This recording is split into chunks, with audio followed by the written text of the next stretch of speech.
सिरमौर तो खबर है जिते सड़क तो बाहर गया बस का पिछला हिस्सा समझने की कोशिश करांगे पूरा मामला की। दरअसल बड़ू साहब तो एक बस बठिंडा जा रही सी।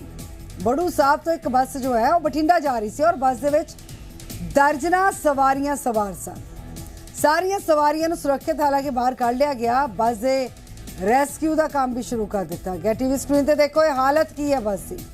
ये बस का पिछला हिस्सा सड़क तो बाहर निकल गया और जिस तरह की ये सड़क है तुसी देख सकते हो सड़क की हालत बहुत खराब है। पहाड़ी इलाका है और इन्हें खतरनाक तरीके दे नाल बस इत्थे फसी।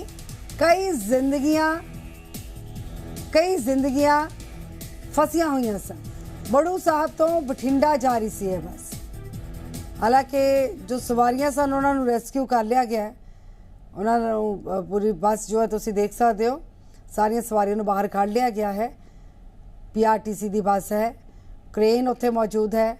लोग जो बाहर कढ़े गए ने ये बस नूं जो है हुण दुरुस्त करने की कोशिश रहेगी। ज्ञान प्रकाश साडे नाल साडे सहयोगी जुड़ चुके हैं। ज्ञान प्रकाश की होया किवें होया ये हादसा? सारिया सवारियां सुरक्षित ने? गगन ये राजगढ़ और बठिंडा के बीच ये बस चलती है। बड़ू साहिब एक एटर्नल विश्वविद्यालय है और सिखों का प्रसिद्ध तीर्थ स्थल भी है बड़ू साहिब। यहाँ पे ये बस चलती है। दरअसल पंजाब से आती है और एक बस पंजाब को जाती है। तो बीती रात क्योंकि इस क्षेत्र में काफी बारिश हुई थी, बारिश से जहाँ जो हम तस्वीरों में भी देख पा रहे हैं जिस तरह से बहुत तंग ये सड़क है और बारिश के कारण इस पे मलबा आ गया था, उसके कारण से ये और तंग हो गई थी। जब ये बस इस एक्सीडेंट वाली जगह से गुजर रही थी तो उस टाइम भी हल्का हल्का मलबा चला हुआ था, जिसकी वजह से हुआ ऐसे कि जो सोर्स जो हमें बता रहे हैं, जो जानकारी मिल पाई है कि बस के पिछले हिस्से के नीचे से मिट्टी खिसक गई नीचे खाई की तरफ को और बस के जो पिछले टायर थे वो हवा में झूल गए। बिल्कुल ये बेहद खतरनाक जो दुर्घटना ये हो सकती थी। हालांकि बचाव हो गया, बस ठहर गई और खाई में नहीं गिरी। आपको बता दूं मैं गगन, यहाँ से जो दुर्घटना स्थल जो है यहाँ से नीचे खाई है, लगभग 500 मीटर गहरी खाई है। तो बड़ा हादसा हो सकता था, लेकिन गनीमत रही कि हादसा नहीं हुआ, बस बच गई और सभी जो सवारियां थी वो भी सुरक्षित है। सवारियां थी इस बस के अंदर मौजूद और बच्चे भी थे। जिससे की जानकारी अभी तक मिल पाई है तो लगभग 1.5 से 2 दर्जन के करीब इसमें सवारियां थी जो हिमाचल और पंजाब के विभिन्न स्थानों को जा रही थी। और जिस तरह से जैसे ये सुबह 6:30 बजे का हादसा है, तड़के सुबह का है, तो प्रशासन को जैसे सूचना मिलती है हादसे की तो बस को रेस्क्यू करने का काम शुरू कर दिया गया था। ठीक है। और कितनी देर में रेस्क्यू का काम शुरू कर दिया गया सूचना मिलने के बाद?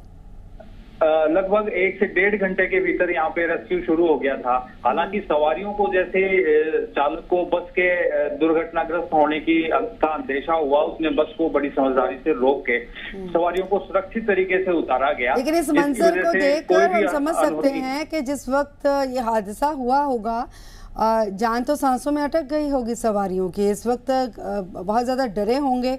और क्या और व्यवस्था आगे की गई है इनको इनकी मंजिलों तक पहुंचाने के लिए?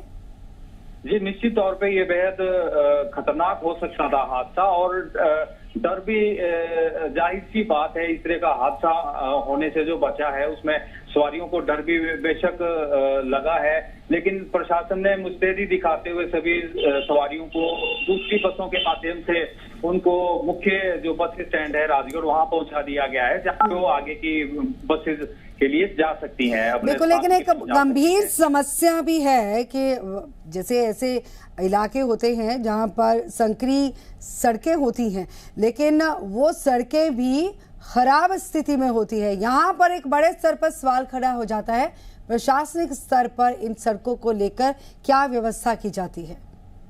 बिल्कुल गगन, ये हर बरसात में ये चीजें देखने को मिलती है।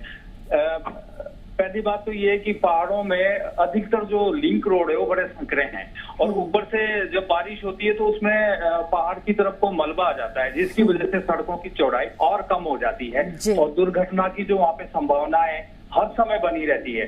हालांकि PWD डिपार्टमेंट जो है या जो दूसरी जो एजेंसियां हैं वो समय समय पे इनके दुरुस्तीकरण का काम भी करती है, लेकिन अभी तक पहाड़ों की संकरी सड़कों को इस काबिल नहीं बना पाए हैं कि वहाँ पे दुर्घटना मजबूती से काम नहीं हो पाता यहाँ पर।